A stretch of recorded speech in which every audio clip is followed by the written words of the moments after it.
Hello everyone, welcome to Nam's World. In today's video, we'll discuss a topic named LL1 grammar. Okay, so before going to that, let's discuss the classification of parsing technique. So basically, parser is classified into two types: top-down parser and bottom-up parser. Top-down parser is again classified into two types: backtracking, predictive parser. Okay, predictive parser is again subdivided into two types. One is recursive descent parser and another one is non-recursive descent parser, also known as LL1 grammar. Okay, so in exam, if they ask to write LL1 grammar, you need to write this predictive parser only. These three are same name: predictive parser, non-recursive descent parser, and LL1 grammar. These three are the one and the same. So if any of the question you find in the examination paper, you can attempt. Okay. So next, bottom up parser. Bottom up parser is classified into three types: operator precedence parser, shift reduce parser, LR parser. Already I have made the video on shift reduce parser, so I will post it in description. You can watch it there. So in LR parser also I have discussed about CLR and LALR. SLR I will post the video.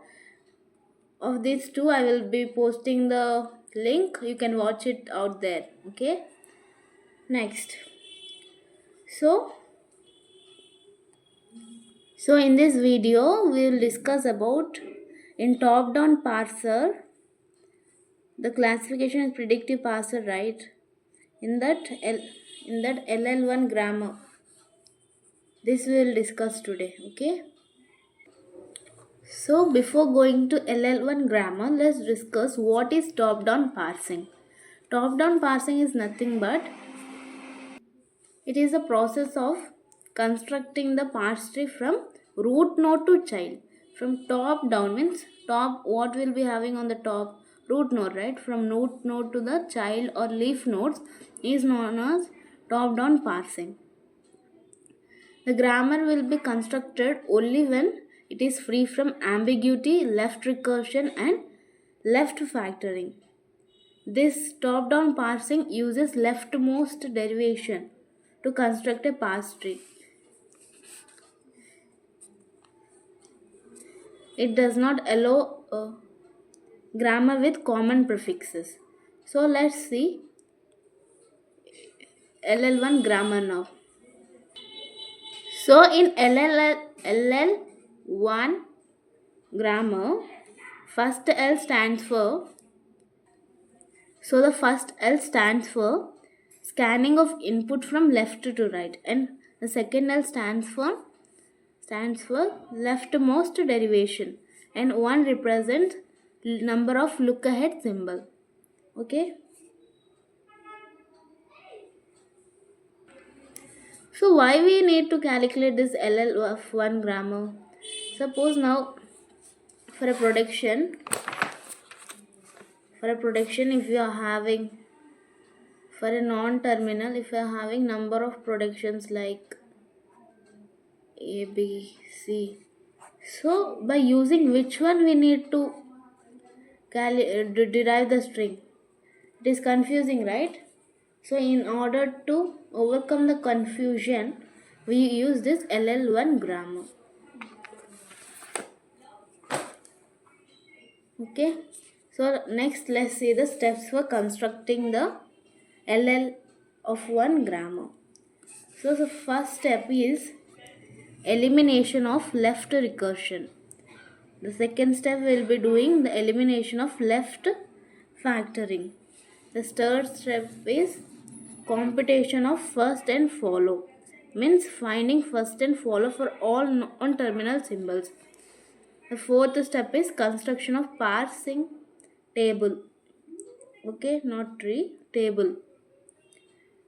Next, last step is checking whether the input string is accepted by the grammar or not. Okay, so in this video we'll just discuss about how to eliminate left recursion, and in the next videos we'll go with the factoring and first follow and all. Okay, so the step 1 is, what is the step 1? So step is elimination of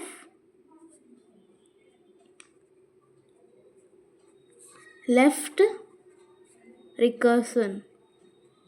Okay, so what is this left recursion?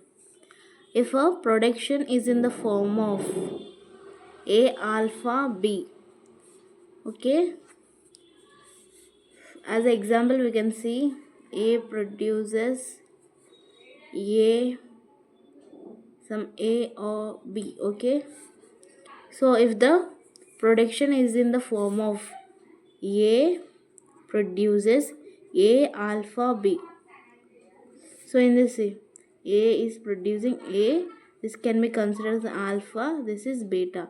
Okay, if a production is in this form, so if a production is in this form, then we can say it has left recursion.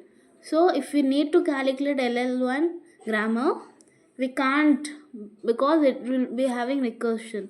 If it is having left recursion, then we can't calculate the LL1 grammar. So we need to eliminate it. So in this video, we'll tell how to eliminate the left recursion. Okay. So what is the same here? Same element here, A, right? So this is having left recursion. First step is you need to check if it is producing any other production or not. A is producing this A alpha and A is also producing beta. So it is having left recursion because same left side element and the leftmost element in the right side is same. So it is having left recursion. So you need to write the other production which is not having left recursion. Like this. Now you need to introduce a new non-terminal A dash. What is the start symbol? For that only we need to write dash. We need to introduce a new non-terminal for the start symbol. So by keeping a dash. Next, everything is there, but we don't have this A dash, right? So for this A dash we need to produce. So how we'll produce this? We'll write the remaining. So in this, A is already done, but alpha is not done. So alpha. This A will be removed. This A will be removed and it will give A dash. And already we have written B. We have produced B. Beta. Okay. So as we already produced it, we need to write epsilon. Okay. Let's see this with taking in grammar as an example. So our grammar is, so our grammar will be E produce. So this is the production they gave, grammar. Okay. Now we need to find if it has left recursion or not, as it is having left recursion because left side element and the leftmost element in the right side are same. Okay. So this grammar is having left recursion. How to eliminate this left recursion? See, it is in the form of A produces A alpha beta. Okay, it is in the form.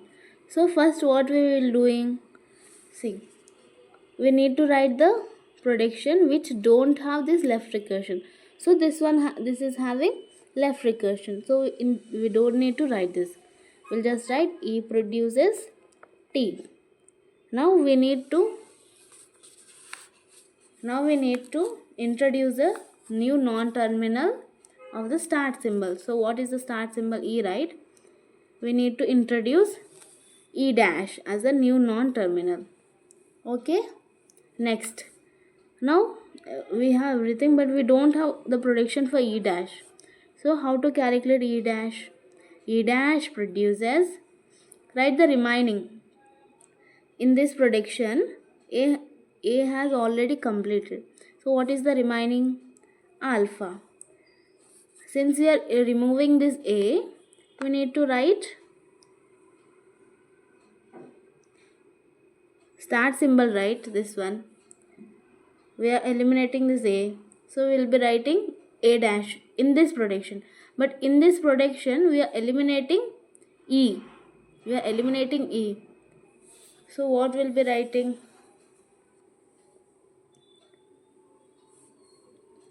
First we will be writing the remaining. T dash is the remaining. E dash we need to remove. In place of that, we'll be writing E dash because we are removing E. So we need to write E dash. And this T is already we have done with the T. So write epsilon. Okay. So this is the solution for this. E produces E plus T. Okay. Let's see another grammar example. So we'll see for this one. This is in the form of A produces A alpha, beta 1, beta 2. Two predictions there, right? So let's see for this. So what we need to do first step? First step we should see if they are having left recursion or not. Yes, because same symbols in the left side and leftmost element in the RHS. So we need, except this, we need to write the remaining. So E produces T and F. Okay. So we need to introduce a new non-terminal for the start symbol. So E dash, E dash. Okay. So for the prediction for E dash we need to write. For writing E dash prediction, we should write the remaining thing plus T. And as we are eliminating this, we need to write E dash. This also you are eliminating, so epsilon. One time write means enough.